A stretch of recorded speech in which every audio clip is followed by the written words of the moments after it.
Good morning student. இந்த கிளாஸில் நம்ம பார்க்க போகிறது என்னென்னா, மகளிர் தொழில் முனைவோரின் எதிர்கொள்ளும் சவால்கள், challenge of the woman entrepreneur. இதுக்கு முன்னாடி நம்ம போன வாரம் ஃபுல்லாக நம்ம சிறப்பு எக்ஸாம் நடந்தது. அதில் காமர்ஸ் கொஞ்சம் ஈஸியாக இருக்கும். போன பாடத்தில் நம்ம பார்த்தது மகளிர் தொழில் முனைவோர்கள் பார்த்தோம். இப்போ அடுத்து நம்ம அதை தொடர்ந்து என்னென்னா, எக்ஸாம் சிறப்பாக எழுதியிருப்பாங்க. அதை தொடர்ந்து இப்போ நம்ம கிளாஸில் நடத்த போது என்னென்னா, மகளிர் தொழில் முனைவோர்கள் எதிர்கொள்ளும் சவால்கள். அதில் ஃபஸ்ட்டு நம்ம மகளிர் தொழில் முனைவோர் என்பவர் சில பிரச்சனைகள் இருக்குது. அந்த ஒரு தொழில் ஆரம்பிக்கும் போது நிறைய பிரச்சனைகள் இருக்குது. ஃபஸ்ட்டு என்னென்னா, the problem of the finance, நிதி பிரச்சனை. இந்த ஒரு தொழில் செய்தாலும் அதற்கான நிதி கண்டிப்பாக முக்கியமானதாக இருக்கும். இப்போ நிதி இல்லாமல் நம்ம எந்த ஒரு பொருளை உற்பத்தி செய்வதோ, உற்பத்தி நடவடிக்கை செய்வதோ, தொழிலுக்கு பிஸ்னஸுக்கு மிக மிக முக்கியமான பிரச்சனை என்னென்னா இந்த நிதி பிரச்சனை. அதான் ப்ராப்ளம் ஆஃப் த ஃபைனான்ஸ். மகளிர் தொழில் முனைவோர் தங்களின் தொழில் வினைவில் ஏற்படும் நிதி பற்றாக்குறையை சமாளிப்பது மிகப்பெரிய சவாலாக விளங்குகிறது. தங்கள் பேரில் சொத்துக்கள் இல்லாத மகளிர் உரிமையாளர்கள் பிணையக்கடன் பெறுவதில் பெரும் இன்னல்கள் உட்படுத்த அப்படின்னா, இப்போ மகளிருக்கு போதுமான அளவு சொத்துக்கள் இருக்குது. இப்போ தான் மகளிர் சொத்து உரிமை இருக்குது. இப்போ அந்த காலத்தில் மக்களுக்கு ஆண்களுக்கு மட்டும்தான் சொத்துரிமை உண்டு, பெண்களுக்கு எந்த விதமான சொத்துரிமை கிடையாது. அப்போ இப்படிப்பட்ட சொத்துக்கள் இல்லாத மகளிர் என்பவர்கள் அவர்கள் ஒரு தொழிலை ஆரம்பிக்க மிகப்பெரிய இன்னல்களுக்கு சவால் விடும் நிலைமையில் ஏற்படுகின்றன. இப்போ நிதி பற்றாக்குறையை சமாளிக்க போதுமான அளவு அவங்களுக்கு சொத்துக்கள் இல்லாத சூழ்நிலை உருவாகிறது. அது மட்டும் இல்லாமல் என்னென்னா, பிணையக்கடன், ஏதாவது நம்ம அடமானம் வைத்து கடன் பெறுவதற்கான எந்த ஒரு அவங்களுக்கு அடிப்படை ஆதாரம் எதுவும் கிடையாது. மேலும் நிதி நிறுவனங்களும் மகளிர் தொழில் முனைவோர்களின் தொழில் முனைவு திறமையில் போதிய நம்பிக்கை இல்லாமல் மகளிர் உரிமையாளர் கடன் கோரிக்கைகளை கண்டுகொள்வதில்லை. அப்போ பல நிறுவனங்கள், தனியார் நிறுவனங்கள் எடுத்துக்கிட்டாலும், அரசு நிறுவனங்கள் எடுத்துக்கிட்டாலும் மகளிர் பற்றிய எந்த ஒரு உரிமைகளை எடுத்துக்கொள்வதில்லை. அப்போ அவங்களுக்கு எடுக்கப்படும் சூழ்நிலைகளை அவங்களுக்கு கண்டுகொள்வதில்லை. அவங்க மீது நம்பிக்கையும் கிடையாது. அவங்களால அந்த தொழிலை ஃபேஸ் பண்ணி அந்த நிறுவனத்தில் லாபம் கிடைக்கின்ற நிலைமை கிடையாது. அது மட்டுமல்லாமல் மகளிர் கடன் பெறாத வண்ணம் பல நிபந்தனைகள் விதித்து அவர்களை தொழில் முனைவிலிருந்து ஆர்வத்தை இழக்க செய்யும்படி நிதி நிறுவனங்கள் செயல்பாடுகள் இருப்பதாகும். மகளிருக்கு கடன் பெறுவதற்கான பல நிபந்தனைகள் விதிக்கப்படுகின்றன. அந்த கடன் தொகையை செலுத்துவதற்கான நிபந்தனைகள் விதிக்கப்படும் போது அவங்க தொழில் செய்வதற்கான ஆர்வத்தை இழக்கிறதுக்கான எந்தெந்த நடைமுறை இருக்கோ அதை அரசு மற்றும் அரசு சாரா நிறுவனங்கள் ஈடுபாடுபடுகின்றன. அது மட்டும் இல்லாமல் மகளிர் தொழில் முனைவோர் தங்கள் சொந்த சேமிப்பிலோ அல்லது தெரிந்த சுற்று வட்டாரத்திலிருந்து நிதியை முடக்கி தீர்த்து கொள்ள வேண்டியுள்ளது. இதன் விளைவாக மகளிர் தொழில் முனைவோர் தாங்கள் மேற்கொள்ள வேண்டிய வினைகளை போதிய அளவில் விரிவாக்கம் செய்யாமல் தவிர்ப்பதாக கூறுகின்றனர். விரிவாக்கம் செய்யணும்னா எக்ஸ்பெண்ட் ஆஃப் த பிஸ்னஸை விரிவாக்குவதற்கு போதுமான நிதி பிரச்சனை முக்கிய காரணமாக இருக்கிறது. அப்போ அவங்களுக்கு போதுமான சொத்து இருக்காது, அடமானம் பிணையமாக அடமானம் இருக்காது. அப்போ அது மட்டும் இல்லாமல் சுற்று அவங்க தெரிந்த நபரிடமிருந்து பணங்கள் போதிய அளவு அவருடைய சொந்த சேமிப்பில் இருந்து மட்டும்தான் தொழிலுக்கு தேவையான நிதிகளை பெற முடியும். அப்போது ஒரு ஃபஸ்ட்டு பிரச்சனை என்னன்னா நிதி பிரச்சனை, ப்ராப்ளம் ஃபைனான்ஸு. அதான் என்னதுன்னா ப்ராப்ளம் ஆஃப் த ஃபைனான்ஸு. ரெண்டாவது என்னென்னா இயக்க தடை, லிமிட்டெட் மொபிலிட்டி. மகளிர் தொழில் முனைவோர்கள் நமது நாட்டு கலாச்சாரப்படி அவர்கள் நடந்து கொள்ள வேண்டிய சூழலை விட்டு பொறுப்புகளையும் சுமக்க வேண்டியுள்ளது. அப்போ அவங்க நம்ம நாட்டு கலாச்சாரப்படி பெண்கள் எடுத்துக்கிட்டோன்னா அவங்களுடைய கலாச்சாரம் என்னென்னா, வீட்டுக்குள்ளே அவங்களுடைய சமையலறைகள் மற்றும் தாயாகவும் மனைவியாகவும் மகளாகவும் மருமகளாகவும் மாமியாராகவும் பாட்டியாகவும் தன்னுடைய கடமைகளை தட்டி கழிக்க முடிவதில்லை. அப்போ அவங்க வீட்டுக்குள்ளே உள்ள பொறுப்புகள் மட்டும்தான், தொழில் செய்வதற்கான எந்த பொறுப்பும் கிடையாது. அவங்க வீட்டு வேலை செய்வதற்கான பொறுப்புகள் மட்டும் உள்ளன. அப்படிப்பட்ட சூழ்நிலை தான் அவங்களுடைய இயக்க தடைகள் காணப்படுகின்றன. இந்த மகளிர்கள் வெளியிலே செல்ல முடிவதில்லை. உதாரணமாக பொருள் கொள்முதல் செய்து தொடர்பாக வங்கியில் கடன் பெறுவதற்கான தொடர்பாகவும், விற்பனை பொருட்டு தர கட்டுப்பாடை மேற்கொள்ளவும், ஊழியர்களை மேற்பார்வை செய்யவும், பலதரப்பட்ட ஒப்புதல் மற்றும் அரசு மற்றும் பிற ஒழுங்காற்று நிறுவனங்களிலிருந்து பெற்றிடவும் பயனளிக்க வேண்டியுள்ளது. இப்படிப்பட்ட பயணம் ஆண்களுக்கு என்னமோ எளிது. ஆனால் வீட்டு வேலை செய்யும் பெண்களுக்கு இது ரொம்ப கடினமாக இருக்கும். அப்போ இப்படிப்பட்ட சூழ்நிலையில் நாம் அரசு ஒரு பொருளை உற்பத்தி செய்வது, விற்பனை செய்வது மற்றும் தர கட்டுப்பாடு பல சூழ்நிலைகள் காணப்படுகின்றன. அப்போ ஊழியர்களை சூப்பர்வைசர் பண்ணுது இதெல்லாம் நடக்கும்போது அவங்களால இந்த மாதிரி பிரச்சனைகளை அவங்களால செய்ய முடியாது, அவங்களால சரியான முறையில் ஏற்க முடியாது. அப்போ அவர்கள் தோளில் ஏற்றி சுமந்து வரும் மகளிர்கள் எப்படி சாதாரண வெயிலில் சென்று பயணத்தை இருக்க முடியும்? வெளியில் சேர்ந்து அவங்களால அந்த பிரச்சனையை அந்த செயல்பாடுகளை செய்ய முடியாது. இந்த பயண வேலைகளை ஒப்படைக்க வேண்டியுள்ளது. எனவே ஆண் தொழில் முனைவோருக்கு நிகராக மகளிர் தொழில் முனைவோர்கள் பயணத்தில் போட்டியிட விரும்புவதில்லை. அப்போ இப்படி பிரச்சனைகள் இருக்கான அப்படின்னா அப்படிப்பட்ட சூழ்நிலை அவங்களால் எங்கே சரியான முறையில் இயக்க முடியவில்லை. அடுத்து லேக் ஆஃப் எஜுகேஷன், கல்வி அறிவின்மை. ஏற்றறிவு இல்லாத அல்லது குறைவாக படித்த மகளிர்கள் தொழில் முனைவோர் வியாபாரம் அல்லது தொழில் தொடர்பான கருத்துக்களை முழுவதும் புரிந்து கொள்ள முடியாதவராக உள்ளனர். அப்போ என்னதுன்னா அந்த காலத்தில் மகளிர்கள் மேக்சிமம் கல்வி அறிவு கிடையாது, அவங்க போதுமான அளவு கல்வி அறிவு கிடையாது. கணக்குகளை பராமரித்தல், பணம் கொடுக்கல் வாங்குதல், கணக்குகளை வைத்து கொள்ளுதல், பொருளை சந்தையிடுதல், தொழில்நுட்பங்கள் கருத்துக்களை உள்வாங்குதல் போன்ற பலதரப்பட்ட செய்திகளை தெளிவாக விளக்கி கொள்வதற்கான குறைவான படிப்பு அல்லது படிப்பறிவு இன்மை மிக மிக இடையூறாக இருக்கிறேன். அப்போ அவங்களுக்கு போதுமான அளவு கல்வி அறிவு கிடையாது, அவங்க சரியான முறையில் கணக்கு பராமரிக்க முடியாது. கொடுக்கல் வாங்கல் முறை யாருக்கு கரெக்டான முறையில் பணம் கொடுக்கணும், செலுத்தணும் மற்றும் பொருளை சந்தையிடுதல், பொருட்களை விற்பனை செய்தல், தொழில்நுட்பத்தை டெக்னாலஜிகளை பயன்படுத்துதல், இந்த கருத்துக்கள்லாம் அவங்களால கல்வியறி பெற்றவர்கள் மட்டும்தான் இந்த மாதிரி செயல்பாடுகளை செய்ய முடியும். இது ஒரு குறைபாடாக இருக்கிறது. அடுத்து ஆதரவு இன்மை, lack of support of network. அவங்களுக்கு எந்த ஒரு யாரும் ஆதரவு இல்லாமல் இருக்காங்க. மகளிருக்கான தொழில் செய்வதற்கான ஒருவர்கள் அவர்களுக்கு ஆதரவு கிடையாது. ஆனால் ஆண்களை பொறுத்தவரையில் தொழில் முனைவோர் தொழில் செய்வர்கள் அவங்க எப்படியாவது எந்த சூழ்நிலையிலும் அவங்க முனைப்புடன் செயல்பட்டு அந்த தொழிலை வெற்றிகரமாக செய்யணும். ஆனால் பெண்களுக்கு எந்த ஒரு ஆதரவும் இல்லை. மகளிர் தொழில் முனைவோர் செம்மையாகவும் தன் வினைவை செயல்படுத்த பலதரப்பட்ட மக்களின் கனிவு பிரிவு மற்றும் ஆதரவு இவைகள் தேவைப்படுகின்றன. அப்போ மக்களுடைய ஆதரவு அதிகமாக இருந்தால் மட்டும் தொழிலில் கொஞ்சம் வெற்றி பெற முடியும். குறிப்பாக கணவன், பிள்ளைகள், பெற்றோர்கள், வாழ்க்கையிடப்பட்ட இடம், நண்பர்கள், அயல் அண்டையில் வசிப்பவர்கள் என பலரின் ஒத்துழைப்பு தேவைப்படுகிறது. குறிப்பாக மகளிர் தொழில் முனைவோர் உணர்வு ரீதியாக தொழிலை துவண்டு கிடக்கும்போது அவர்களுக்கு உள ரீதியான ஆதரவு மற்றும் கணிசமான அளவு நம்பிக்கையும் சமய நம்பிக்கையும் கொடுக்கின்றன. அறிவு வேண்டும். அப்போ இப்படிப்பட்ட நம்பிக்கை அவர்கள்ட்ட கிடையாது. அது மட்டும் இல்லை, அவர்களுக்கு ஆதரவு யாருமே நண்பர்களோ மற்றும் பிள்ளைகளோ மற்றும் பெற்றோர்களோ எந்த விதமான ஆதரவும் கிடையாது. இதுதான் ஒரு காரணமாக இருக்கிறது. அது மட்டும் இல்லாமல் பல சமயங்களில் இப்படிப்பட்ட நெருக்கடியில் தொழிலில் வரும் மேற்கூறிய ஆதரவு மையங்கள் தோள் கொடுக்கும் முன்வர வேண்டும். அந்நேரங்களில் மகளிரை கேலி செய்யும் மற்றும் பேச்சு, சாபம், ஏளனம் ஆகியவை அவர்களின் நம்பிக்கையை தருகின்றன. ஒரு சில மகளிர்களை கேளிக்கை செய்யும் போதும் மற்றும் சாபங்கள் மற்றும்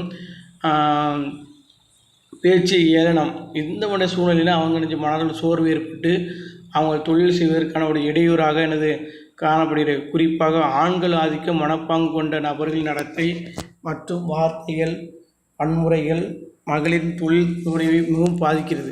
அப்போ அவங்களுடைய துணிவு கிடையாது, அவங்க துணிவு எந்த வித நடவடிக்கையும் செய்ய முடியாது. அடுத்து கடும் போட்டி, சிச்சுவேஷன் காம்படிஷன், தாராளமான போட்டி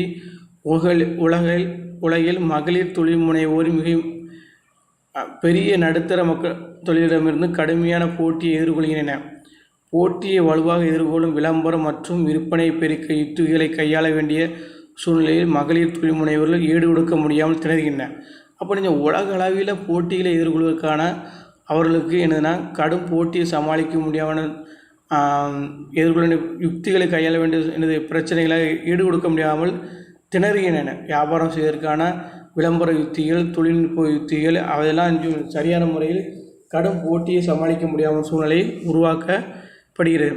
இது ஒரு காரணமாக காணப்படுது. அதுக்கு போதிய அளவு நிதி ஆதாரம் இல்லாமல் இருக்கிற எந்த ஒரு காரணத்துக்கும் தொழில் செய்வதற்கான நிதி ஆதாரம் மிக முக்கியமானதாக காணப்படுகிறது. அடுத்தது உணர்ச்சி பயப்படுதல், சென்சிட்டிவ். மகளிர் இருப்பவர்கள் இயற்கையாக உணர்ச்சி வசப்படக்கூடியவர்கள். மகளிர் எடுத்துன்னு நினைச்சோம் எந்த ஒரு காரியத்திலும் சென்சிட்டிவாக இருப்பாங்க. ஒரு காரியத்தை சொன்னால் அவங்க உடனே உணர்ச்சி வசப்படக்கூடியவங்க. உடனே நினைச்சோம் அவங்களுக்கு சோர்வு ஏற்பட்டு அவங்க நினைச்சோம் அதுலேருந்து அவங்களால அந்த மீண்டு எழ முடியாது. அப்படிப்பட்ட சூழ்நிலையில் அவங்க நினைச்சோம் மன நிகழ்ச்சி சிக்கல் ஏற்படும் போது, சவால்களை எழும்பொழுது அமைதியாகவும் நிதானமாகவும் பொறுமையாகவும் முடிவெடுக்க அவர்களால் விடுவதில்லை. இப்படிப்பட்ட சூழ்நிலையில் அவர்களால் சரியான முறையில் முடிவெடுக்க முடியாது. கோபம் அதிகமாக ஏற்படக்கூடியவராக இருக்கின்றன. அப்படிப்பட்ட சூழ்நிலை தான் உணர்ச்சி பொங்கி அவர்கள் தொழில் அவர்களால் எதிர்கொள்ள முடியவில்லை. தொழிலின் பயத்தால் அவ்வப்போது ஏற்படும் சந்தேகங்கள், மனக்கசப்புகள், ஏமாற்றங்கள், சிறு தோல்விகள் மகளிர் தொழில் முனைவோருக்கான ஆர்வத்தை இழக்க செய்ய. இப்படிப்பட்ட சின்ன ஒரு விஷயத்தை கூட அவங்களால எதிலையும் அந்த தொழிலில் அவங்களால பிரச்சனைகளை சமாளிக்க முடியாமல் சூழ்நிலை ஏற்படுது. இப்படிப்பட்ட சூழ்நிலையில் தான் மனக்கசப்பு ஏற்படும் போது சிறிய தோல்விகள் மகளிர் தொழில் முனைவோர்கள் இப்படிப்பட்ட சூழ்நிலையில் தான் அவர்கள் மனக்கசப்பு ஏற்படுகின்றன, ஆர்வம் இழக்க செய்கின்றன. இத்தகைய சூழ்நிலையில் மகளிர் தொழில் முனைவோர் செயல்பாட்டை பெரிதும் பாதிக்கப்படுகிறது. அப்போ அவங்களுடைய பயத்தால் அவங்களால நம்ம தொழிலில் நஷ்டம் ஏற்படுமோ அந்த மாதிரி சூழ்நிலை ஏற்பட்டு மனக்கசப்புகள் பிறரிடமிருந்து மனக்கசப்பு ஏற்பட்டு தொழில் முன்னேற்றம் அடையாமல் அது ஒரு சவாலாக காணப்படுகிறது. அடுத்து நாம் போதிய விவரமின்மை, லேக் ஆஃப் த இன்ஃபர்மேஷன்.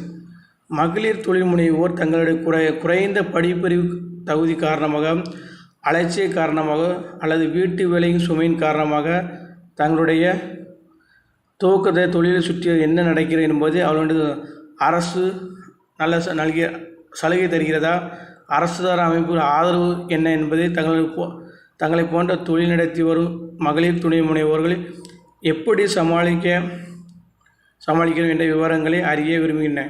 இல்லையெனில் இப்படிப்பட்ட போக்குகள் அவர்கள் தொழிலின் திறமை மிகவும் பாதிக்கின்றன. எந்த ஒரு விவரமும் அவங்களுக்கு சரியான முறையில் கிடைக்கவில்லை. கம்யூனிகேஷன் இன்ஃபர்மேஷன் கிடைக்கவில்லை. தொழிலுக்கு அரசு எந்த அளவு நிதி தருகிறது, அரசு சாரா நிறுவனங்கள் எந்த அளவுக்கு நமக்கு சப்போர்ட் பண்ணுது, எந்த ஒரு விவரமும் அவங்களுக்கு தெரியவில்லை. அப்போ இந்த விவரம் இல்லாமல் அவங்க தொழிலை முற்றிலும் பாதிப்படுகிறது. அதனால் தொழில் நடத்த திறமை மிகவும் பாதிக்கப்படுகிறது. பலதரப்பட்ட வழியில் வரும் செய்திகளை தகவல்களை மகளிர் தொழில் முனைவர்கள் உள்வாங்க இயலாமல் இருக்கின்றன. அடுத்துனா சார்ந்து வாழும் கலாச்சாரம், டிபெண்டன்சி கல்ச்சர். பல சமயங்களுக்கு மகளிர் பாலின தன்னுடைய வாழ்நாள் முழுவதும் நம் நாட்டில் பிறரை சார்ந்து வாழ்ந்து வருகின்றன. உதாரணமாக திருமணத்துக்கு முன் பெற்றோர்கள், திருமணத்துக்கு பின் கணவர்கள், வயதானதுக்கு பின் பிள்ளைகள் என பிறரை மையமாக வைத்து மகளிர் வாழ்ந்து வருகின்றனர். இந்நிலையில் அவர்கள் தன்னிச்சையாக தடையின்றி எந்தவித முடிவையும் அவர் எடுக்க விரும்புவதில்லை. இப்படிப்பட்ட சார்ந்த நிலை இருக்கும்போது அவர்களால் தொழில் செய்வதற்கான எந்த ஒரு சூழ்நிலையும் அவர்களால் உருவாக்க முடியாது. அப்போ பிறரை சார்ந்து காணப்படுகின்றன. ஆனால் திருமணத்துக்கு முன்பு பெற்றோர்கள், பின்பு கணவர்கள், அதுக்கடுத்து பிள்ளைகளை சார்ந்து வரும்போது அவர்களால் எந்த ஒரு முடிவுகள் திறமையாக செயல்படுத்த முடியாது. எல்லா முடிவுகளும் பிறரின் அனுமதி வேண்டி காத்திருக்கின்றன. எந்த ஒரு முடிவு எடுத்தாலும் பெண்கள் பிறரிடம் அனுமதி என அவர் கணவன் இல்லைன்னா பெற்றோர்கள் இல்லைன்னா பிள்ளைகளிடம் இந்த முன் அனுமதி பெற வேண்டியிருக்கு. அப்போ அவர்களால் தொழிலை பற்றி எந்த விதமான முடிவெடுக்க முடியாது. ஆணுக்கு நிகராக மகளிர் பல முடிவுகளை மேற்கொள்ள வேண்டியதில்லை. இப்படிப்பட்ட கலாச்சார தடைகளை மகளிர் தொழில் முனைவர்கள் எதிர்கொள்ள சவாலாக இருக்கிறது. அது சார்ந்து வாழும் கலாச்சாரங்கள். நம்மளுடைய கலாச்சாரத்தின் அடிப்படையில் அவர்கள் ஒவ்வொருவரையும் சார்ந்து இருக்கும்போது அவர்களால் தொழிலில் எந்த விதமான முடிவுகள் எடுக்க முடியவில்லை. இது ஒரு காரணமாக இருக்கிறது.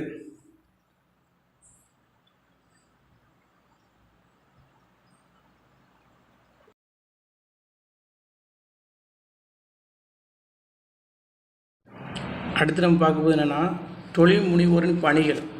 தொழில் முனைவோர் நம்ம தொழில் செய்வதற்கான என்னென்ன பணிகள் இருக்குது, நம்ம என்ன செய்யணும் தொழில் செய்வதற்கான பல வழிமுறைகள் இருக்குது. அதில் என்னென்ன பணிகள் இருக்குன்னா, ஃபஸ்ட்டு தோற்றுவிப்பு பணிகள், தொழிலை எவ்வாறு தோற்றுவிக்கணும், அந்த தொழில்களை தோற்றுவிப்பு பணிகள். அடுத்து 2வது என்னென்னா மேலாண்மை பணிகள், அந்த தொழில் செய்வதை எவ்வாறு நம்ம மேலாண்மை செய்யணும் அந்த பணிகள். 3வது என்ன வணிக பயன்பாடுகள் பணிகள், நம்ம தொழில் செய்த போது அந்த பொருட்களை உற்பத்தி செய்வதும் வணிக நடவடிக்கைகளை மேற்கொள்ளும் போது அந்த வணிக பணிகளை மேற்கொள்ளுது. இப்போ நம்ம ஃபஸ்ட்டு நம்ம என்ன பார்க்கணும்னா தோற்றுவிப்பு பணிகள், வாய்ப்புகளை கண்டறிதல், தொழில் நோக்கத்தை தீர்மானித்தல், ஆழ்ந்த பகுப்பாய்வு, தொழில் நிறுவனத்தின் அமைப்பு முறையினை தேர்வு செய்து தொழிலை துவங்குதல், சடங்கு முறைகள், தொழிலின் திட்டம் தயாரித்து செயல், நிதி திரட்டுவது, கருவிகள் மற்றும் கச்சா பொருட்களை பெறுதல். இதானது நம்ம தொழிலை தோற்றுவிப்பதான பணிகளை பார்க்க போகிறோம். இதில் ஃபஸ்ட்டு நம்ம ஒவ்வொன்றா பார்க்க போகிறதுனா என்னது வாய்ப்புகளை கண்டறிதல், டிஸ்கவரி ஆஃப் த ஐடியா. வாய்ப்புகள் நம்ம நம்ம தொழில் உடனே தொழில் தொடங்க முடியாது. ஒரு வாய்ப்பு வந்த பிறகு தான் தொழிலை தொடங்குவதற்கான சூழ்நிலை உருவாகும் போது தான் நம்ம தொழில் தொடங்க முடியும். எந்தெந்த தொழில் நுழைந்தாலும் என்னென்ன வாய்ப்புகள் கிட்டும் என எப்போது சிந்திக்க வேண்டும். தொழில் துவங்கும் எண்ணம் சுயமாக அல்லது பிறரை மூலமாக அரும்பலாம். நம்ம எப்போ நம்ம தொழில் தொடங்கலாமோ, யாரை சார்ந்து தொழில் தொடங்கலாமோ நம்ம சிந்திக்க வேண்டும். சிந்தித்த பிறகு தான் நம்ம அது ஒரு முடிவு எடுத்த பிறகு தான் தொழில்களை கண்டறியும். அப்போ வாய்ப்பு வந்த பிறகு தான் அந்த சூழ்நிலையை நம்ம உருவாக்க முடியும். அதுக்கு ஏற்ற சூழ்நிலை உருவாக வேண்டும். பண வசதிகள் உருவாகணும், இட வசதி வேணும், மற்றும் லேபர் ஊழியர்கள் வசதிகள் வேணும். இப்படிப்பட்ட சூழ்நிலையை அறிந்த பிறகு தான் நம்ம தொழில்களை தொடங்க முடியும்.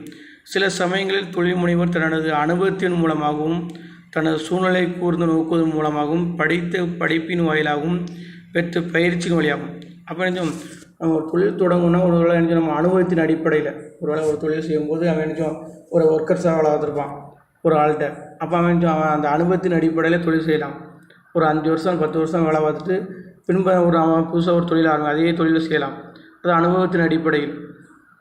அது மட்டும் இல்லாமல் இந்த படித்த படிப்பின் வாயிலாக ஒரு வேளை நம்ம படிச்சிருக்கோம், படிப்பின் அடிப்படையில் நம்ம அந்த தொழிலை ஆரம்பிக்கலாம்.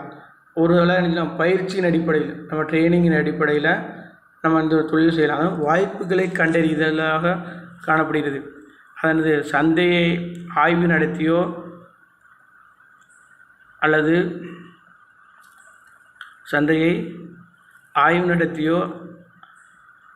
நல்ல தொழில் முனைவு வாய்ப்புகளை கண்டறிய முடியும். எனவே எந்த செயல் வினையை பயனளிக்கும் என சீராய்ந்து ஒன்றை தெரிந்து செய்வதுதான் முதல் பணியாகும். அப்போ நம்ம எந்த ஒரு தொழில் ஆரம்பிக்கும் போதும் அதை தெரிந்து கொண்ட பின்பு சந்தையில் அதை ஆய்வு செய்த பின்பு தான் அந்த பொருளை உற்பத்தி செய்து விற்பனையில் நம்ம செய்யும்போது நமக்கு லாபம் கிடைக்கும் என்ற அடிப்படையில் தான் நம்ம அந்த தொழிலை செய்கிறோம். அப்போ ஆய்வின் அடிப்படையில் தான் அப்போ நம்ம வாய்ப்புகளை கண்டறிந்து ஒரு தொழில் செய்யணும். அந்த வாய்ப்பை கண்டறிந்து அந்த தொழில் நம்ம ஈடுபாடு ஏற்பட்டு பின்பு தான் அந்த தொழிலை ஆரம்பிக்கும். 2வது என்னென்னா தொழிலின் நோக்கத்தை தீர்மானித்தல், டிட்டர்மைன் த பிஸ்னஸ் ஆப்ஜெக்டிவ்ஸ். அப்படி தொழில் நோக்கத்தை தீர்மானித்தல், நம்ம ஒரு தொழிலை எடுத்துக்கணும், அந்த நோக்கத்தை தீர்மானிக்கப்பட வேண்டும். தான் நுழைந்த தொழிலின் தன்மை மற்றும் தொழில் வகை, அதாவது உற்பத்தி செயலா அல்லது வணிக செயலா என்பதை மனதில் வைத்து தொழிலை செயலாக்க வேண்டும். நம்ம ஒரு தொழில் எடுத்துக்கிட்டோம்னா ஒரு வேளை மூலப்பொருட்களை முடிவற்ற பொருட்களாக மாற்றி அதை விற்பனை நடவடிக்கைகளை மேற்கொள்ளலாம். அப்போ நம்மகிட்ட மூலப்பொருள் இருக்குது, அதை உற்பத்தி செய்வதற்கான வசதிகள் இருக்குது. அதெல்லாம் அறிந்து கொண்ட பின்பு தான் நம்ம அந்த வகையை சார்ந்து நம்ம எடுக்க வேண்டும். உற்பத்தி சார்ந்த வகையை சார்ந்து எடுக்க வேண்டும். அப்படி இல்லையா அந்த உற்பத்தியான பொருளை நம்ம வாங்கி விற்பனை செய்யலாமா? அப்போ அந்த வாங்கி விற்பனை செய்யும்போது அதை நம்ம சிறப்பான முறையில் விற்பனை செய்யலாமா? இப்போ 2 வகையாக இருக்குது. ஒன்று உற்பத்தி செய்த ப்ரொடக்ஷன், ரா மெட்டீரியல் மூலப்பொருட்களை கொண்டு நம்ம உற்பத்தி பண்ணி அதை விற்பனை செய்யலாம். அது ஒரு மெத்தடாக இருக்குது. அது ஒரு தொழில். இன்னொன்று என்னென்னா உற்பத்தி பண்ணி வச்சுருப்பாங்க பொருளை முழு வடிவம் கொண்டு அந்த பொருளை உற்பத்தி செய்வான். ஒரு யூனிட் 10 ரூபானா நம்ம ஒரு 15 ரூபா வச்சு 5 ரூபா லாபம் வச்சு விற்பனை செய்யலாம். அதுவும் அந்த சந்தையில் போட்டி இருக்கும். இப்போ அந்த சந்தையில் போட்டி இருக்கும். அந்த போட்டி எதிர்கொண்டு நம்ம விற்பனை செய்யலாம். ஒருவேளை உற்பத்தி செய்தால் அந்த பொருளோட உற்பத்தி என்னஞ்சும் செலவு கம்மியாகும், நமக்கு லாபம் அதிகமாக இருக்கும். இப்படிப்பட்ட இதனையும் தேர்வு செய்யப்பட்ட பிறகுதான் தொழில் அமைப்பு முறையினை மனதில் கொள்ள வேண்டும். தொழில் நிறுவனத்தை நோக்கத்தினை தீர்மானிக்க வேண்டும். இப்படி நம்ம எந்த வழியில் நம்ம தொழிலை தேர்ந்தெடுக்க வேண்டும் என்பதை தீர்மானித்த பிறகுதான் நம்ம தொழிலை தேர்ந்தெடுக்கப்பட வேண்டும். மூணாவது நாம் ஆழ்ந்த பகுப்பாய்வு, டிட்டர்மைன் இன்வெஸ்டிகேஷன். தொழில் முனைவர் உற்பத்தி செய்ய அல்லது விற்பனை செய்ய விரும்பும் பொருளை பற்றி விரிவான ஆய்வினை மேற்கொள்ள வேண்டும். உத்தேசித்த பொருளின் சந்தை வாய்ப்பை, அதாவது தேவை எப்படி உள்ளதோ, சந்தையில் நம்ம எந்த ஒரு பொருள் எடுத்துக்கிட்டாலும் சந்தையின் அடிப்படையில், இந்த பேஸ் ஆஃப் த மார்க்கெட்டிங், அந்த சந்தையில் என்ன பொருள் உற்பத்தி செய்யப்படுகிறதோ அதன் அடிப்படையில் தான் நம்ம நினைச்சணும் ஆழ்ந்த பகுப்பாய்வு. நம்ம அந்த பொருளை பற்றி விரிவான ஆய்வை மேற்கொண்டு சந்தையில் எந்த பொருள் தேவை இருக்கோ அதை அறிந்து கொண்டு என்பதுதான் நம்ம வியாபார நடவடிக்கைகளை மேற்கொள்ள வேண்டும். அந்த பொருள் வெற்றிகரமாக உற்பத்தி செய்ய முடியுமா, பொருளாக அந்த ஒரு பொருளை நம்ம வெற்றிகரமாக குறைந்த விலையில் அந்த பொருளை உற்பத்தி செய்ய முடியுமா, அதுக்கான வசதிகள் நம்மகிட்ட இருக்கா என்பது ஆராய்ந்த பின்பு தான் அதில் நம்ம ஈடுபாடு கொள்ள வேண்டும். தீவிரமாக ஆய்வில் இறங்க வேண்டும். உற்பத்தி செய்ய உத்தியோசித்த பொருளை தயாரிக்க தேவைப்படும் இடும் பொருட்கள் எங்கு கிடைக்கும், அதன் விலைகள் என்ன, அதனை எந்த சொற்ப பகிர்வுகளால் பெறுவது என ஆய்வு நடத்த வேண்டும். ஒரு பொருளை தயாரிக்கப்படும்போது அந்த பொருளுக்கான மூலப்பொருள் எங்கே கிடைக்கும், அது மட்டுமல்லாமல் அது என்ன விலையில் கிடைக்கும், நம்ம உற்பத்தி பண்ணால் என்ன விலையில் நம்ம அந்த பொருளை விற்பனை செய்ய முடியும், அதை பற்றி எஞ்சினோம் ஆழ்ந்த பகுப்பாய்வு கொண்ட பின்பு தான் நம்ம முழுவதும் அந்த தொழில் நடவடிக்கைகளை ஈடுபாடு கொள்ள வேண்டும். அப்போ தான் அந்த பொருளை வெற்றிகரமாக உற்பத்தி செய்ய முடியும். அடுத்து என்னென்னா, தொழில் நிறுவனத்தின் அமைப்பு முறையினை தேர்வு செய்தல், choice of form of the enterprises. தொழில் நிறுவனத்தின் அமைப்பு முறையை தேர்வு செய்தல், நம்ம தொழிலை எந்த முறையில் அமைக்க வேண்டும் அதை நம்ம தேர்வு செய்யப்பட வேண்டும். தொழில் முனைவோர் தான் துவங்க விரும்பும் வினையினை செயல்படுத்த பொருத்தமான தொழிலமைப்பு முறையினை தீர்மானிக்கப்பட வேண்டும். அதாவது தனியார் வணிகமோ, கூட்டாண்மை வியாபார நிறுவனமோ அல்லது கூட்டுறவு அமைப்போ என முடிவு செய்ய வேண்டும். நம்ம எந்த வழியில் நம்ம ஒரு நிறுவனத்தை தேர்ந்தெடுக்கணும். ஒரு வேலை நம்ம தனிப்பட்ட முறையில் இருக்கலாம், ஒரு தொழிலில் தனிப்பட்ட முறையில் இருக்கலாம், இல்லை கூட்டாண்மை பார்ட்னர்ஷிப். பார்ட்னர்ஷிப்னால் 2 பேர் 3 பேர் சேர்ந்து தொழிலை செய்யலாம். எந்த ஒரு நிறுவனம், அது கூட்டு அமைப்பாக இருக்கலாம், கூட்டு பங்கு நிறுவனமாக இருக்கலாம். எந்த முறையை நம்ம தேர்வு செய்யப்பட வேண்டும், மேற்கூறிய அமைப்பில் எந்தனை தேர்ந்தெடுத்து என்பதை பல காரணிகளை தீர்மானிக்கின்றன. அவைகள் ஆவணம், உற்பத்தி, உத்தேச பொருட்களின் தன்மை, முதலீட்டின் அளவு, செயலின் தன்மை, அமைப்பு முறையின் அளவு, உரிமையாளரின் ஏற்கும் பொறுப்பின் தன்மை, இடரின் அளவு, செயலளவு, நிலைத்தன்மை போன்றவையாகும். இப்போ இதெல்லாம் உற்பத்தியான பொருளின் தன்மை. நம்ம ஒரு பொருள் உற்பத்தி சொன்னால் அதுக்கு என்ன தன்மை இருக்குது, அதுக்கான முதலீட்டு தன்மை என்ன, அது மட்டும் இல்லை செயலின் தன்மை என்ன, அந்த பொருளோட உற்பத்தியான அந்த நிறுவனத்தில் யாரெல்லாம் உரிமையாளர் தன்மை என்ன, இதெல்லாம் இணைஞ்சு நம்ம தேர்வு எடுத்த பின்பு தான் அதை தேர்வு செய்ய வேண்டும். இப்போ தொழிலை இணைஞ்சு தேர்வு செய்யப்பட வேண்டும். ஒருவேளை தனியார் வணிகமாக இருக்கலாம், தனியார் வணிகம் தனிப்பட்ட முறையில் எந்த ஒரு தொழில் நடவடிக்கையிலும் மேற்கொள்ளலாம். கூட்டாண்மை எடுத்துக்கிட்டோன்னா 2 பேர் 3 பேர் சேர்ந்து முதல் அடிப்படையில், அது உரிமையின் அடிப்படையில் நம்ம மேற்கொள்ளப்பட வேண்டும். அடுத்து என்னென்னா, தொழில் துவங்கும் சடங்கு முறைகள். தொழில் தொடங்கும் சடங்கு தொழில் அமைப்பு முறைகளை தேர்ந்தெடுக்க பின்பு அந்த அமைப்பு முறையை ஏற்படுத்த சடங்கு முறைகள் உள்ளன. இப்போ தொழில் தொடங்கும் கூட்டாண்மை எடுத்துக்கிட்டோன்னா, நம்ம 2 பேர் 3 பேர் இருக்கும்போது கண்டிப்பாக அந்த கூட்டாண்மையில் பதிவு செய்வது அவருடைய கூட்டாளியுடைய விருப்பம். கூட்டுறவு, கூட்டு பங்கு நிறுவனம் அரசு முறைப்படி கண்டிப்பாக பதிவு செய்யப்பட வேண்டும். அது மட்டும் இல்லாமல் தனியார் வாணியின் போது அவருடைய தனிப்பட்ட முறையில், அப்போ அது தொழில் தொடங்கும்போது பல சடங்கு முறைகள் இருக்கும்போது அதன் அடிப்படையில் தான் நம்ம தொழிலை தொடங்கப்பட வேண்டும். தொழிலமைப்பு கூட்டாண்மை பத்திரம் தயாரித்து அதனை பதிவு செய்யப்பட வேண்டும். ஆனால் கூட்டு பங்கு நிறுவனமோ அல்லது கூட்டுறவு நிறுவனத்தை ஏற்படுத்த சடங்கு முறை ஏராளமாக உள்ளது. அப்போது ஒவ்வொரு நிறுவனமும் நம்ம செயல்படுத்தும் போது அதற்கான அந்த சடங்கு முறைகள் கண்டிப்பாக இருக்கும். அதன் அடிப்படை, இந்த பேசிக் அடிப்படையில் தான் நம்ம அந்த தொழில் தொடங்கப்பட வேண்டும். அடுத்தது நாம் தொழில் திட்டம் தயாரித்தல், preparation of the business planning. தொழில் முனைவோர் வியாபார திட்டத்தை தயாரிக்க வேண்டும். இந்த திட்டத்தின் மூலமாக தான் மேற்கொள்ளும் இருக்கும் வினை நோக்கங்களை குறிப்பிட்ட காலத்தில் எழுத முடியும். அப்போ நமக்கு ஒரு வியாபாரத்தில்னா குறிப்பிட்ட காலத்தின் அதனுடைய இலக்குகள் அடைய வேண்டும். இலக்குகள்னா லாபம் அடைய வேண்டும். அப்போ அந்த திட்டத்தை தயாரித்த பின்பு தான் நம்ம தொழில் தொடங்கப்பட வேண்டும். அதன் திட்டத்தை காலத்திற்குள் எழுத முடியும். இந்த தொழில் திட்டம் ஒரு செயல் ஆவணமாகும். இந்த ஆவணத்தின் தொழில் முனைவோர்கள் பற்றிய விவரங்களை, தொழில் அமைவிடம், நிலம் மற்றும் கட்டிடம் தேவைகள், நிறுவ வேண்டிய இயந்திரங்கள், பொறிகள், முடிவற்ற பொருட்கள், தயாரிக்க தேவைப்படும் உள்ளீட்டு பொருட்கள், வினை செயலாக்கம் தேவைப்படும் மனித சக்தி, போக்குவரத்து மற்றும் தகவல் தொடர்பு வசதி, நடைமுறையின் அளவு, சமநிலை புள்ளி, செயல் திட்டத்தின் செயலாக்கம், கால அளவு போன்ற விவரங்களை இந்த ஆவணத்தில் இடம்பெற வேண்டும். அப்போ இதெல்லாம் என்னன்னா தொழிலில் கண்டிப்பாக என்னன்னா தொழில் திட்டம் தயாரிக்கும் போது கண்டிப்பாக என்னன்னா அந்த தொழில் அமைவிடம் எங்கே நம்ம தொழில் அமைக்கப்பட வேண்டும், அந்த இடத்தை கொஞ்சம் தேர்ந்தெடுக்கப்பட வேண்டும். நிலம், அதுக்கான எவ்வளோ நிலம் வேணும், அது மற்றும் கட்டிட தேவைகள், எத்தனை பில்டிங் வேணும், அந்த கட்டிட தேவைகள் வேணும். நிறுவ வேண்டிய இயந்திரங்கள், என்னென்ன இயந்திரங்கள் கண்டிப்பாக வேண்டும். முடிவுற்ற பொருட்கள், அதுக்கான மூலப்பொருட்கள் கண்டிப்பாக வேண்டும். பொறிகள் மற்றும் பொறியின இயந்திர சாதனங்கள் கண்டிப்பாக வேணும்.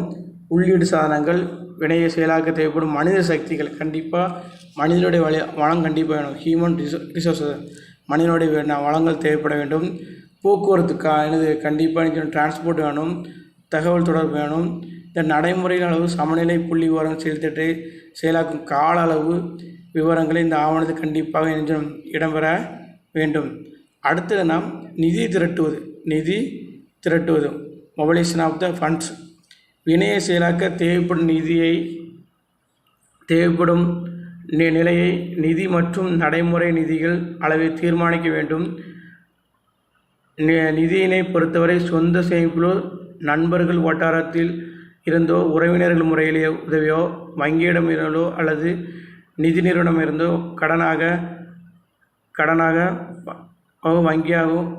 கடனாகவும் மற்றும் வினை முதல் நிறுவனங்களிலிருந்து பங்கு வெளியீட்டு மூலமாகவும், கடன் பத்திரங்கள் மூலமாகவும், தவணை கடன் மூலமாகவும், வங்கியிடமிருந்து மாட்டுச்சீட்டு வட்டம் செய்து குறுகிய கால கடனை பெறுவது மூலமாகவும் இந்த மாதிரி கொஞ்சம் நிதி திரட்ட வேண்டும். நமக்கு இந்த தொழிலுக்கு ஏதோ ஒரு வழியில் நிதி திரட்ட வேண்டும். ஒரு வேளை நம்மகிட்ட சொந்த சேமிப்பில் இருக்கலாம். சேவிங்கிலேருந்து நம்ம ஒரு 10 லட்சம் சேவிங் பண்ணியிருப்போம், அதுலேருந்து ஒரு தொழில் தொடங்கலாம். இல்லைன்னா உறவினர்கள், நண்பர்கள் மற்றும் நிதி நிறுவனங்கள், அரசு வங்கிகள், ஏதோ ஒரு வழியில் நம்ம நிதி திரட்ட வேண்டும். அந்த நிதி இருந்தால் மட்டும்தான் தொழில் செயல்படுத்த முடியும். அந்த நிதி ஒரு முக்கிய காரணமாக காணப்படுகிறது. அதாவது நிலை முதல் மற்றும் நடைமுறை முதலை பெறும் மூல ஆதாரங்களை அடையாளமாக காணப்படணும். ஏதோ ஒரு வழியில் அடையாளம் கண்ட பிறகுதான் தொழில் தொடங்கப்பட வேண்டும். அடுத்து கருவிகள் மற்றும் கற்றா பொருட்களை பெறுதல். பொருட்களை தயாரிக்க கண்டிப்பாக கற்றா பொருட்கள் தேவைப்படும். கண்டிப்பாக தேவைப்பட வேண்டும். அதான் பொருட்கள் தயாரிக்க உதவும் கருவிகள், கலன்கள் மற்றும் தொழில்நுட்பங்கள் எங்கு கிடைக்கும் என்பது ஆய வேண்டும். அவ்வாறாக பொருள் தயாரிக்கப்பட தேவைப்படும் உள்ளீடுகள், பொருட்கள் பெறுவது குறித்த திட்டமிட வேண்டும். பொருட்கள் எங்கு கிடைக்கிறது, என்ன விலை கிடைக்கிறது, யார் எல்லாம் உற்பத்தி செய்கிறார் என்பது பல்வேறு தயாரிப்பாளர்கள் சொற்பகர்வுகள் என்னென்ன என்பதை வேறு அக்கு வேறாக ஆணி வேறாக அலச வேண்டும். ஒரு பொருளை தயாரிக்கும் முன்பு அதுக்கான அந்த உற்பத்தி இயந்திரங்கள் மற்றும் அது எங்கு கிடைக்கிறது, என்ன தொழில்நுட்பங்களை பயன்படுத்த வேண்டும், இதெல்லாம் எனக்கு கண்டிப்பாக முழுவதுமாக அலசி ஆராய வேண்டும். எந்த நிறுவனம் யார் தயாரிக்கப்படுகின்றது அனைத்து முழுவதுமாக தயாரித்த பின்பு தான் நம்ம முழு ஈடுபாடோடு இருக்க விட வேண்டும். அதான் எந்த விலையில் கிடைக்கிறது, எந்த அனைத்து செயல்பாடுகளும் எங்கே யார் தயாரிக்கிறார்கள் என்பது முழுவதுமாக காணப்பட வேண்டும். அதான் கருவிகள் மற்றும் கச்சா பொருட்களை பெறுதல். இதானதுன்னா உற்பத்தி என்ன பணிகள், தோற்றுவிப்பு பணிகளை அழைக்கப்படுகிறது. மீது நம்ம நெக்ஸ்ட் கிளாஸில் பார்ப்போம். தேங்க்யூ.